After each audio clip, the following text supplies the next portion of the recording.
Hello there, I'm Matilda, and today we're going to have a little chat about my newest painting. It's titled The Listening Prayer, and I may change it to Whispers of the Spirit, I'm not sure, but I like The Listening Prayer for now. And this piece is the second piece in my series, The Awakening of the Senses, which is about our physical senses being used as spiritual tools. So real quick, I'm just going to bring the camera up close so that you can get your own interpretation of the piece before I give you mine. It'll just be a time of silent reflection for you to understand the piece in your own way. And feel free to fast forward if you like, totally up to you.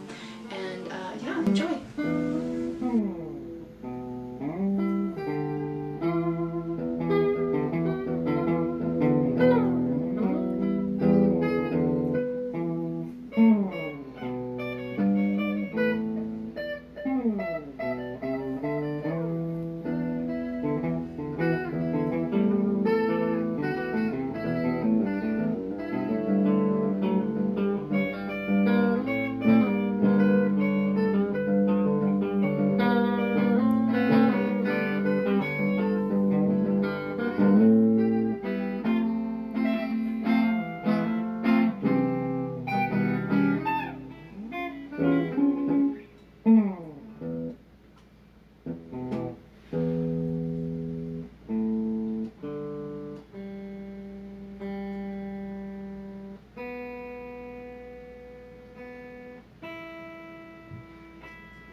Alrighty, so I hope that you found that to be refreshing and beautiful, and I'd love to hear if anything came up for you that really sparked your imagination or interest, any kind of bits of insight and wisdom that you might like to share with me. I would love to hear. So first off, it's kind of crazy that I'm making this video because I feel like I'm trying to interpret a dream right now. Like I am having kind of, like I have an idea of what this piece means, but I know there's so much more there that I don't understand yet. But I want to go ahead and make this video because funny how timing worked out. I finished this piece literally yesterday, and tomorrow I'm hanging it in a show. And that was completely unplanned. The timing was just beautifully in the flow, and I just consider that to be in alignment with God and His will. So I'm pretty excited that everything kind of came together really easily. This piece actually came together quite easily. It took 130 some hours, so not very long in my opinion. I mean, pretty quickly considering how detailed it is, but there is a lot of like open space that doesn't have details, and painting galaxies can be fairly quick as well. So this piece is about the sense of hearing, and I hope that you can see that there's a big 3.5-foot ear back here. Alrighty, so what does the sense of sound have to do with spirituality? How do you awaken the sense of hearing? Hearing is a very physical thing. We hear sounds audibly that are in this physical realm. But I also think that sound is such a great picture of the spiritual vibrations because it's such an obvious thing. Like, we're translating sound waves that are completely invisible into something in our mind. And in all areas of life, we are translating vibrations, whether they're sound vibrations or movement vibrations, or in my opinion, like spiritual vibrations. And I think that all of it's connected. It's all the same things. So sound really is a very obvious way that we interpret and translate vibrations. But how does it become a spiritual thing? Well, just like my other painting, this is a window from the spiritual realm. So again, the border is the spiritual realm. It's kind of like that galaxy idea of like infinite possibilities and like infinite space, and just like this infinite thing that we can't comprehend and wrap our head around. So galaxies to me are such a beautiful way of being able to, or just cosmos and space is a beautiful way for me to be able to translate this spiritual world in a visible way. So this facial profile here is basically the facial profile of God if God had a face. And the lips are speaking out and singing or whispering, and if you look really closely, there is words in these rainbows that say whisper. And so God is speaking to us in a beautiful swirl, a beautiful flow, a beautiful place that we find when we're silent. And really, the most beautiful music is silence. And the most wonderful way that we're able to find the different ways God talks to us is with that silence. And it's not necessarily that you have to just like sit and be still. You don't have to be in her posture. You don't have to be completely silent. You just have to have like a silent attitude, like an attitude of trust and an attitude of peace and an attitude of just everything's okay. Like, I am accepting the divine plan for my life. And it's not that you have to be completely silent and never put in your 2 cents in the conversation, but it is this listening prayer. It's a prayer of being in a place of receivership and quietness. And really, I think the best definition of silence and quiet is a sense of knowing. It's this place that you just know beyond a doubt, deeply, deeply, somehow, some way that's so unexplainable. You just know the truth. And whether that's the truth of the answers you've been seeking, or it's a truth of who you are and your identity, or it's a truth of the relationship that you have with the Source and with God, that is really such a beautiful place. It's a sense in itself, that silent knowing feeling, that feeling of clarity and that feeling of just utter absence, like nothing else needs to be there because you have everything. It's this enoughness, this enough sort of feeling, this enough place. And really these words are not at all able to explain it properly. Basically, this painting being named The Listening Prayer is a lot about listening, and I really do believe in this two-way conversation with Spirit. And so, how do these whispers take form in our life? How are we able to experience the answers to our prayers? How are we able to hear and listen, really listen to the Spirit? A lot of times in life, many people, including myself in times, have discounted God because we haven't received answers to our prayers. I used to spend a lot of time just like, give me this, ask him for this, give me that, just like, gimme, or just like, why isn't this working? Asking a lot of like, why questions, asking a lot of, just like provision, like, please give me this. And in my life, I've really found that most of the time when praying and asking for things, I'm not given them. And I kind of, I've been like a lot of people have, just like discounted God, giving up, easy to just say, God doesn't exist or God doesn't care. But the truth of the matter is, it actually has a lot more to do with us and me and our perspective than it does with what's actually happening. So a lot of times well, actually all of the time when we're asking for things, we are given answers, but sometimes we don't have the perspective to see it. So hearing, just like seeing, has a lot to do with how you're hearing, how you're seeing. So if we're only listening for the answers that we think we're going to get and just completely discounting the inexhaustible expanse of opportunities and possibilities that are available in the entirety of space, then we might actually miss the answers. And sometimes there's like a time gap. Sometimes we want the answers right away and we're really impatient. And a lot of times, most of the time, what we do is when we don't get those answers right away, we immediately just discount it as like an unanswered prayer, or just like God doesn't care, God doesn't exist. So then we get stuck in a place of, I'm not going to be answered. There's so much confusion. Why? Why don't I have this? Why can't I have that? And you're tuning your hearing to the vibrations of more lack and more confusion and more unanswered prayers. And it's not necessarily that that's really what's happening, but that's how you're perceiving it, that's how you're hearing it, and you're not able to really find those answers that you're looking for because you're looking for them in all the wrong ways.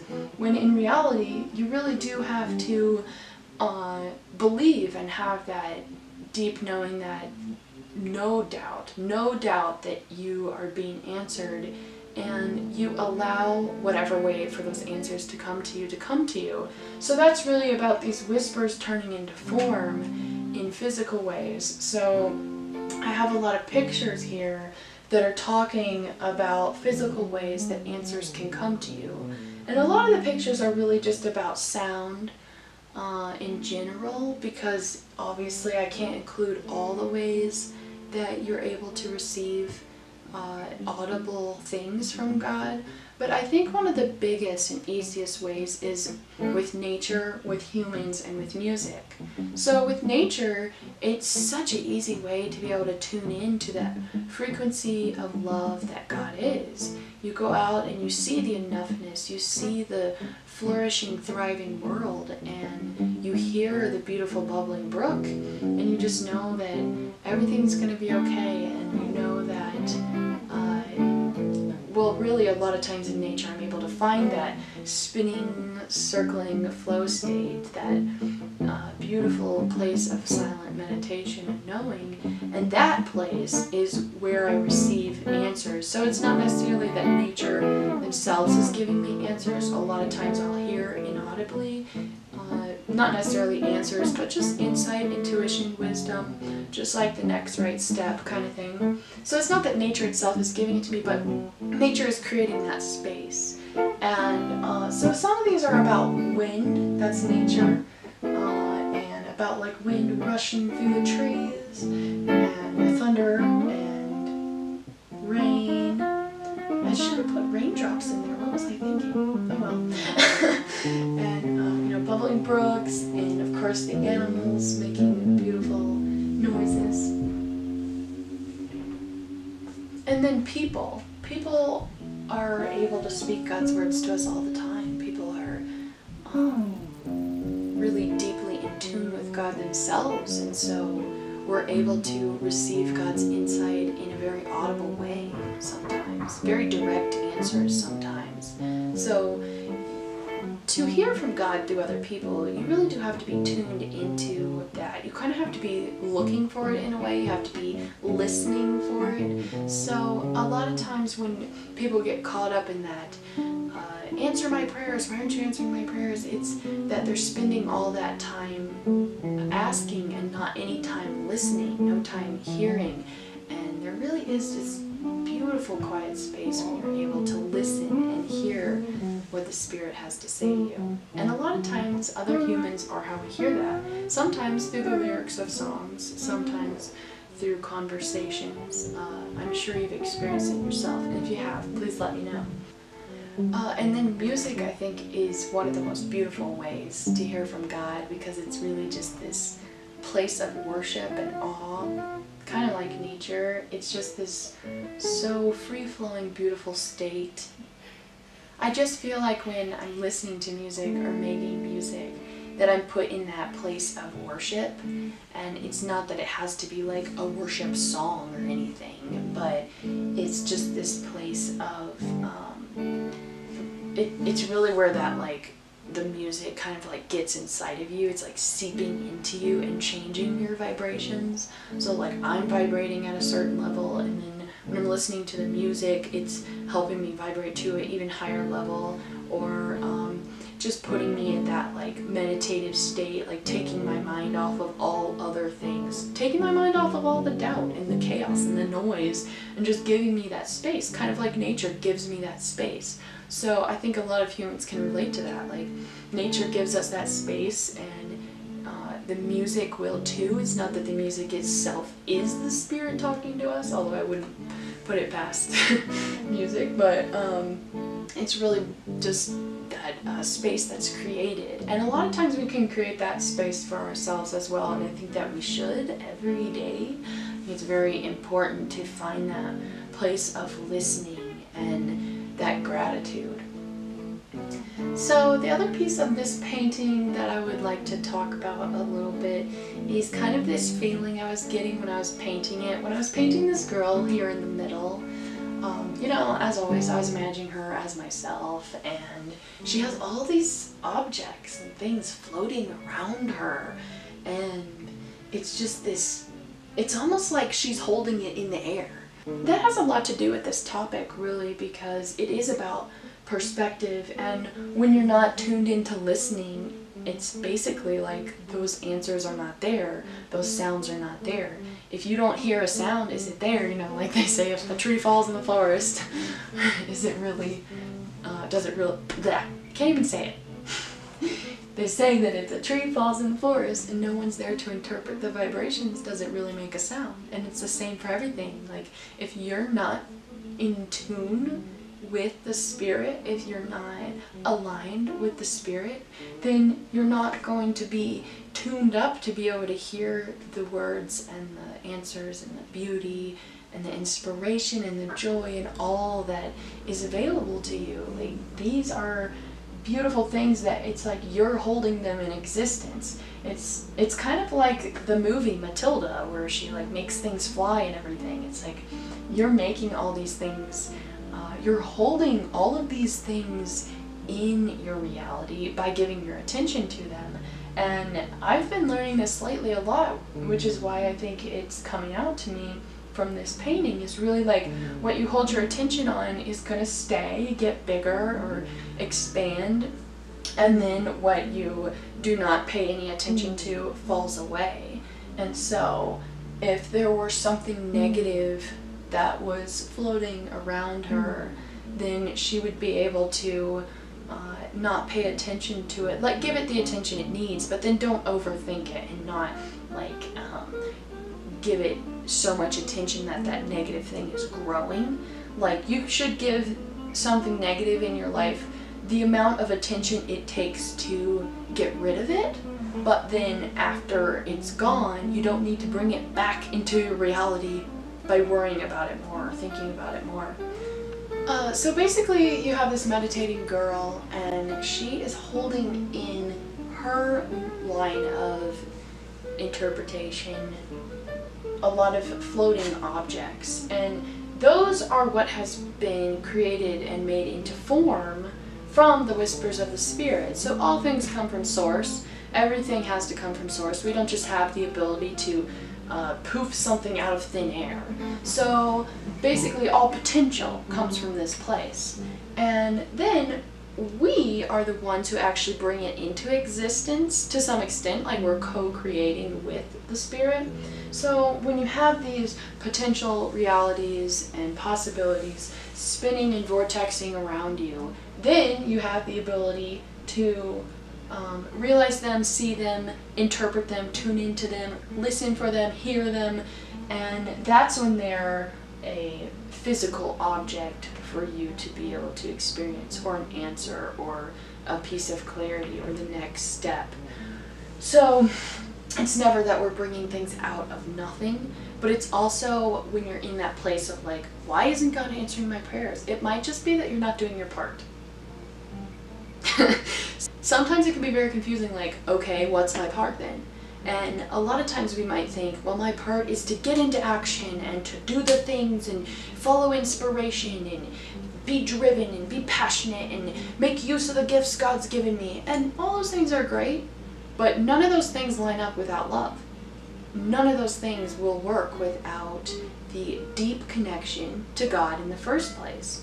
If you're trying to create things from this like pink area, if you're trying to create things that are not spinning around you to begin with, impossible.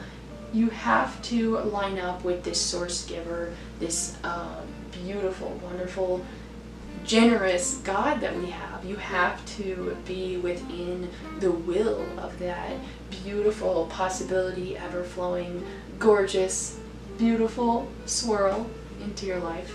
So again, what is our part? Well, I would say our part is just to believe, just to know, just to not doubt. As soon as you get rid of doubt, you have knowing. And that knowing feels really great for one, but it also is just this, it is the place of creation. It's how you find answers. It's how you are driven and guided. This is a painting about guidance. And you're not going to just find the guidance out in the ethers. The guidance is within you. The guidance is already there. You just have to tune into it. You have to listen for it. So this painting is really meant to inspire us to listen. It's to inspire us to have a dialogue with God. It's not about just going through life reacting to everything. It's about praying in every moment, but not from a place of, I don't have this, so give me this. It's about praying from a place of worship and a place of knowing that you have enough and just being so ready and accepting of all of the wonderful, beautiful things that are coming to you, that are given to you in every moment. Like, are we able to receive the gifts that are given to us? Does pride hold us back? Does resentment hold us back? Does hatred hold us back? Does doubt? All those things held me back plenty of times. And I'm definitely at a point in my life where I'm just like, I am sick of those things holding me back, and I'm ready to do what it takes to be able to be the woman in this painting that's listening. I'm ready to listen, and I have found so much, and with hindsight, we're always being answered. We see we've been answered all along. With hindsight, we can see that when we asked for these things or answers or guidance, it was given to us. And it didn't look the way that we thought it would look. So we discounted it. We said, nah, that's not it. But in truth, looking back from the perspective of time, looking back at my past, it's like, wow, I've been being guided this whole time, and all that time I felt so lost. It's like, the entire time that I felt so lost, I could have tuned into that beautiful place of clarity. And the more and more I do that, and I've always done it little by little, but now I'm doing it more and more, the more and more and more and more and more and more that I do that, I just feel so much more empowered and so ready and so guided, so aligned, so divinely inspired, so beautifully walking my life. And I'm not saying I have it all figured out. So that's what I've been learning lately. That's what I'm happy to share with you and excited to share. And I'd love to hear your thoughts on this painting. A little bit on the artsy side of it. I did say it came about pretty easily and quickly, but I'm pretty excited about this use of black and white. I love black and white, and it's hard to use in a painting sometimes, but it's just so beautiful. And a lot of my work is really inspired from like drawing, so cartoons and stuff. I love drawing cartoons, and the more I paint, the less I draw, but I'm gonna get back to doing some more drawing. But they're really kind of laid out with that drawing kind of composition, and the black and white is something I want to put in more paintings in the future. Alrighty, so I hope you enjoyed this video. It is a little bit scatterbrained because I usually give myself a little bit more time to contemplate a piece before videoing about it, but this is kind of just like the raw interpretation that I have right now that's from the beginning. I mean, I did have like 140 hours to contemplate it, but you know, there can never be quite enough. Thank you so much for listening to this video. I hope that you spend some more time listening today. I hope that I've inspired you, and I would love to hear if I have, and yeah, share this with anybody you think might be interested in my work, and please do consider supporting my art. I am definitely on the hunt for some support right now, and yeah, thank you. Bye.